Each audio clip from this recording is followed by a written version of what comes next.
어제 우리는 혈루증 걸린 여인의 사건을 회당장 야이로의 시각으로 함께 좀 살펴보았습니다. 사실 딸의 생명을 구해야 하는 이 아버지의 입장에서 굉장히 그 상황은 다급하기 그지없었지만 그는 예수님께서 하시는 그 일들을 지켜볼 수밖에 없었습니다. 자신이 보이기에는 충분히 넘어가도 되는 그 일을 예수께서는 굳이 그 발걸음을 멈추시고 여인에게 말을 건네실 때 그는 굉장히 답답할 수 있었던 것이죠. 하지만 그는 이 일들을 옆에서 보면서 예수님께서는 부정함을 이기시고 오히려 여인을 깨끗하게 하셔서 하나님의 구원받은 백성으로 삼으시는 그 놀라운 일들을 볼 수 있었습니다. 그렇다면 이 사건을 보고 난 후 그가 어떤 생각을 했겠습니까? 예수님께서는 다 계획이 있으시구나라는 그런 생각을 했을 것입니다. 그리고 자신이 이 현장을 두 눈으로 보고 또 귀로 들은 것은 굉장히 다행이구나라는 그런 생각을 또 했을 것입니다. 왜냐하면 딸을 죽어가는 그 딸을 만나려고 하는 그 과정 가운데 이런 예수님께서 행하셨던 일들은 그의 마음에 예기치 않은 그 불안을 잠재울 수 있는 근거가 되기 때문이었던 것이죠. 이것은 오늘날 우리들도 마찬가지입니다. 우리들 역시나 죽음 앞에 서야 하는 존재로서 이 땅을 살아가면서 우리를 건지시는 그런 하나님의 구원의 역사를 우리의 삶 고비고비마다 경험하는 것이 굉장히 중요합니다. 그래서 우리는 일상을 살아가면서 이런 하나님의 은혜를 경험할 때 그냥 흘리는 것이 아니라 그 자리에 멈추어 서서 깊이 생각하는 것이 너무너무 필요한 것이지요. 그런데 사실 이러한 여인의 이야기는 회당장의 사건에 비추어 보면 그가 지나가야 되는 그 길의 초입부에 불과했습니다. 그는 예수님에 대해서 신뢰를 가질 수 있었지만 너무 복된 사건을 옆에서 지켜볼 수 있었지만 여전히 그가 지나가야 되는 강과 또 산이 있었던 것이죠. 그렇다면 그것이 무엇일까요? 오늘은 이런 구원의 은혜를 입은 자들이 지나가야 되는 장애물과 또 그에 대한 하나님의 요구는 무엇인지, 그리고 그 장애를 우리가 다 지나가게 되었을 때 마주대하게 되는 현실은 어떤 것인지를 함께 살펴보도록 하겠습니다. 이렇게 어제 본문에 혈루증 걸린 여인은 예수님으로 인해서 육체적 또 사회적 종교적인 구원을 경험합니다. 너무나 복되고 귀한 일입니다. 그런데 그렇게 은혜로운 현장에서 이 아버지는 정말 자기가 듣고 싶지 않았던 소식을 접하게 됩니다. 그것이 무엇입니까? 바로 당신의 딸이 죽었다라는 것이죠. 그리고 이어서 그 소식을 가져온 사람들은 이 회당장 야이로에게 한 가지 말을 권면합니다. 예수님을 더 이상 괴롭게 하지 말라는 것입니다. 이미 딸이 죽어서 무슨 방법을 써도 소용이 없으니 그분을 번거롭게 귀찮게 하지 말라라는 것이 여기에 담겨져 있습니다. 여러분, 그렇다면 이것이 무슨 말이겠습니까? 회당장이 예수님의 그 은혜의 구원의 사건을 두 눈으로 목격하자 말자 그는 어떤 갈림길에 세워져서 둘 중에 하나를 선택해야 되는 그런 입장에 놓이게 되었다라는 것입니다. 이미 딸이 죽었다는 소식, 그래서 이제는 예수님을 보내드리고 자기는 집으로 급히 돌아와야 되겠다라는 그 생각과 또 다른 한편으로는 이런 상식적인 판단을 내려놓고 그래도 예수님을 모시고 자신의 집으로 돌아가야 되지 않겠나, 함께 가야 되지 않겠나라는 그 생각 사이에서 그는 결정을 내려야 되는 입장에 놓이게 되었다라는 거죠. 그런데 이런 상황을 예수님께서는 그냥 가만히 옆에서 지켜만 보고 있지 않습니다. 36절을 보면 그 하는 말을 곁에서 들으셨다라고 하는데 이 말의 뜻은 사실 듣지 않으셨다라는 말입니다.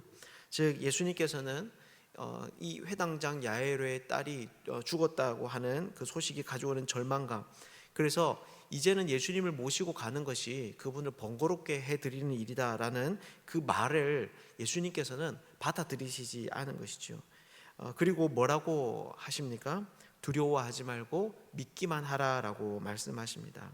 이것이 무엇입니까? 바로 예수님께서 믿음을 가진 사람들이 그 믿음을 시험받을 만한 상황 가운데 놓였을 때 그분이 요구하시는 바입니다. 이런 예수님의 말씀은 두 번째 상황에서도 마찬가지로 드러납니다.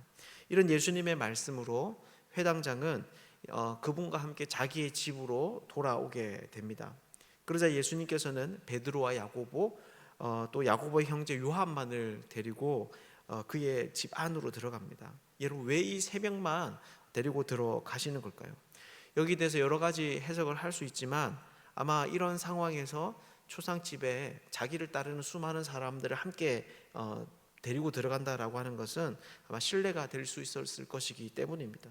또한 이 세 명은 이후에 초대교회 지도자가 되는 사람들이기 때문에 지금 예수님께서 하시는 일들을 더 곁에서 가까이 보고 또 경험해야 됐던 그런 필요가 있었던 것이죠.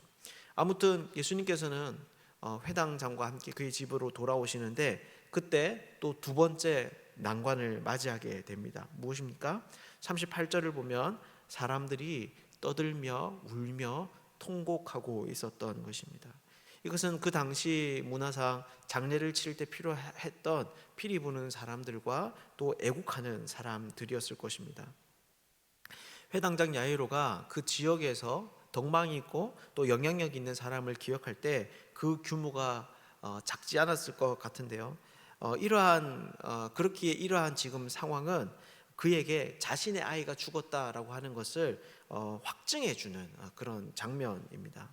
그러니 지금 이 회당장은 어떤 것입니까? 그래도 마음을 부여잡고 여기까지 왔습니다. 자기 마음은 그렇지 않지만 머리로라도 방금 자기가 본 예수님의 그 기적의 능력을 믿으면서 그리고 자기의 마음을 부여잡고 여기까지 왔는데, 이제는 자기가 마주대한 현실이 무엇인가라고 하는 것이 확 느껴지는 것입니다. 눈으로 보지 않았을 때는 괜찮은데 직접 도착해서 보니 이제는 자신의 딸이 다시는 그의 목소리를 들을 수가 없고 그 따뜻한 손을 잡을 수 없다라는 그 현실이 것이 현실이구나라고 하는 것을 이 아버지가 알게 된 것이죠. 가장 마음이 무너질 수 있는 취약한 지점에 도달하고 있는 것입니다. 그런데 이때 예수님께서는 또 뭐라고 하십니까? 이 아이가 죽은 것이 아니라 잔다라고 말을 합니다. 여기서 죽음과 잔다는 것은 사실 영원과 잠시라고 하는 이 개념을 대조하기 위해서 쓰인 단어입니다. 죽음은 끝을 의미합니다. 앞으로 영원토록 깨어나지 못하는 상태로 들어가게 되는 것을 죽음이라고 이야기합니다. 하지만 자는 것은 잠시 눈을 붙이는 것이죠. 그래서 시간이 지나면 우리가 밤에 누워서 또 시간을 보내지만 아침 되면 깨어나듯이 다시 깨어나는 것입니다. 지금 예수님은 이 두 가지 개념을 이용해서 이 회당장의 딸이 다시 살아나게 될 것에 대해서 이야기를 하시는 거죠. 그런데 여러분, 이것이 어떤 것입니까? 사실 상식에 맞지 않은 것입니다. 그래서 이 말씀을 하시고 난 다음에 40절을 보면 그 주변의 사람들이 다 비웃습니다. 죽은 사람을 보면서 잔다라고 하는 말이 그만큼 터무니없이 들리는 그런 상황이었던 거죠. 하지만 여러분, 이것이 무엇입니까? 바로 믿음을 가진 사람들에게 예수님께서 요구하시는 것입니다. 예수님께서 일으키시는 그 구원의 은혜를 경험하고 또 그분과 함께 살아가는 사람들은 어떤 상황이든 어떤 문제든 상식적인 선에서 그 문제를 받아들이고 수동적으로 반응하면 안 된다는 것입니다. 그럼에도 불구하고 적극적으로 믿음을 발휘하여서 이 모든 것 가운데 하나님께서 예수 그리스도를 통하여서 우리에게 베푸실 그 구원을 기대하고 그 하나님을 붙들며 그 상황과 문제 앞에 설 수 있어야 된다라고 하는 것이죠. 사랑하는 여러분, 여러분들은 어떻습니까? 우리의 인생이 하나님이 건지시는 은혜를 경험한다고 해서 우리가 가지고 있는 모든 문제가 다 해결되는 것은 아닙니다. 그러한 상황과 문제는 하나님 앞에 다시 가게 되는 그 순간까지 반복하게 될 것이고, 또 때로는 이전보다 더 극한 어려움을 또 경험할 수도 있습니다. 하지만 하나님께서는 그 때를 위하여서 우리에게 믿음을 주셨습니다. 그 때를 위하여서 우리에게 구원자임을 알게 하시는 것이죠. 그래서 성도들이 반대를 당할 때, 믿음에 대한 시험을 당할 때, 절망과 좌절의 순간에 그 믿음을 발휘하여서 세상과는 다르게 그분에 대한 신뢰와 기대감을 가지고 살아가도록 요구받는 것입니다. 우리가 두려워 말고 믿기만 하라, 아이가 죽은 것이 아니라 잔다라고 하는 이 예수님의 음성에 우리가 귀를 기울일 수 있으면 좋겠습니다. 그래서 어떤 상황 속에서도 그 예수님을 바라볼 수 있는 그런 사람들이 되기를 축복합니다. 이렇게 이러한 요구에 회당장은 다시 마음을 부여잡습니다. 자기의 딸이 이미 죽었다는 사실로 인해서 마음이 무너져 내릴 수 있는 그 상황 속에서 이미 아이가 죽었기 때문에 아무것도 할 수 없다라는 그 절망 가운데서도 그는 다시 한 번 더 마음을 강하게 먹는 것이죠. 그리고 40절을 보면 예수님과 함께 자신의 딸이 누워 있는 곳으로 들어갑니다. 그래서 예수님께서 어떻게 하십니까? 바로 달리다굼이라고 말씀하십니다. 소녀야 일어나라 라고 말씀하시는데, 정말 부모님이 아침에 아이를 깨우듯이 예수님께서 다정어린 말로 침대에 잠에서 자고 있는 아이를 깨우는 것처럼 그렇게 죽음에 있는 아이를 일깨우는 것이죠. 그러자 어떻게 됩니까? 정말 이 아이가 일어나 걷습니다. 그리고 예수님께서는 아이에게 먹을 것을 주라고 말씀하십니다. 완전하게 살아난 것을 사람들에게 증명해 나타내 보여주시는 것이죠. 여러분, 그렇다면 이때 어떤 일들이 벌어지겠습니까? 이것은 그 당시 야이로의 집에 일어날 수 있는 그 분위기의 변화를 생각해 보면 우리가 알 수 있습니다. 예수님께서 도착하셨을 때 정말 그 집은 말 그대로 초상집이었습니다. 죽음이라는 거대한 슬픔 앞에 그저 통곡하고 눈물로만 반응할 수밖에 없었습니다. 그런데 그 회당장이 예수님의 요청에 자신의 믿음을 끝까지 부여잡고 그분과 함께 자기의 딸 앞에 가 섰을 때에 그 아이가 다시 일어나게 되는 그런 기적을 경험하게 된 것입니다. 그러면 그 집이 여러분 어떻게 되겠습니까? 잔치집이 될 것입니다. 아이의 죽음을 함께 슬퍼하기 위해 모인 사람들은 다시 살아나는 이 아이의 이 기적을 축하하는 그런 것에 여념이 없게 될 것입니다. 아이의 죽음을 애도하기 위해 모인 연주가들은 아이의 살아남은 이 사건을 축하하는 그런 연주를 하게 될 것입니다. 그 당시 초상집에 음식이 있었는지는 잘 모르겠지만 한국 같은 분위기라면 조문객을 대접하기 위해 준비했던 그 음식들은 잔치집에서 그 음식 기쁨을 위해서 함께 나누는 그런 도구가 되었을 것이다라는 거죠. 결국 이것이 무슨 말입니까? 바로 예수님에 대한 믿음을 가지게 되는 사람들이 만나게 되는 결국은 바로 이러한 충만한 기쁨이다라는 것입니다. 어떤 문제든 상관이 없는 거죠. 어떤 어려움이든 아무런 문제가 되지 않습니다. 예수님에 대한 기대를 끝까지 저버리지 않은 사람들은 슬픔이 변하여 기쁨이 되는 이 놀라운 은혜들을 경험하게 된다는 것입니다. 사랑하는 여러분, 이것은 오늘날 우리들도 마찬가지입니다.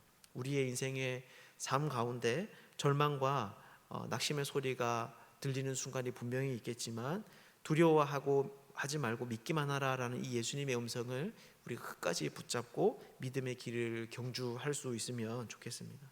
그래서 그 길 끝에서 야이로에게 허락되었던 그 충만한 기쁨이 무엇인지를 누릴 수 있는 그런 사람들이 되면 좋겠습니다. 오늘 우리의 하루의 삶 가운데서도 죽음 가운데서 우리를 건지시는 그 예수님의 손에 우리 자신을 의탁할 수 있고 또 그로 인해 감사를 고백할 수 있는 복된 날이 되시기를 주님의 이름으로 축복합니다.